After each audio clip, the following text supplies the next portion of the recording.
Monsieur Michel, pour 2 minutes. Madame la Présidente, Madame la Haute Représentante, je voudrais d'abord vous féliciter, Madame la Haute Représentante, pour le résumé extrêmement clair et précis et surtout qui traduisait votre engagement en RDC. La situation en RDC est particulièrement préoccupante, voire explosive, à plus d'un titre, ce qui ne serait pas sans conséquence pour la sous-région. D'abord, il est essentiel que les élections présidentielles crédibles se tiennent dans les délais prévus. Le président de la Commission électorale nationale indépendante de la RDC, M. l'abbé Malou Malou, doit sans tarder, c'est une exigence que la communauté internationale doit exprimer, doit sans tarder élaborer un chronogramme qui puisse amener à la tenue des élections en 2016. Je tiens d'ailleurs à féliciter le président du Sénat, Léon Kengo, qui a pris l'initiative courageuse de refuser l'alinéa controversé de l'article 8 qui aurait retardé d'au moins 3 ans la tenue d'élections.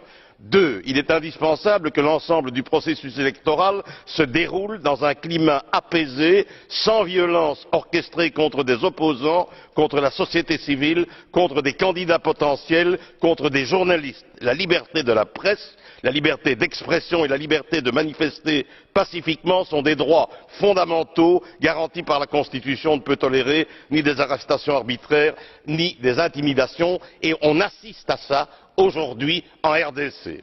L'annonce par les forces armées de la RDC de lancer des opérations militaires contre les forces démocratiques de libération du Rwanda, ainsi que le soutien actif de la MONUSCO à cette opération, c'est un pas dans la bonne direction. On a sous-estimé depuis trop longtemps que cette question des génocidaires non réglés était un élément de division et de déstabilisation de la région. Il ne faut pas sous-estimer ça aux yeux des Rwandais.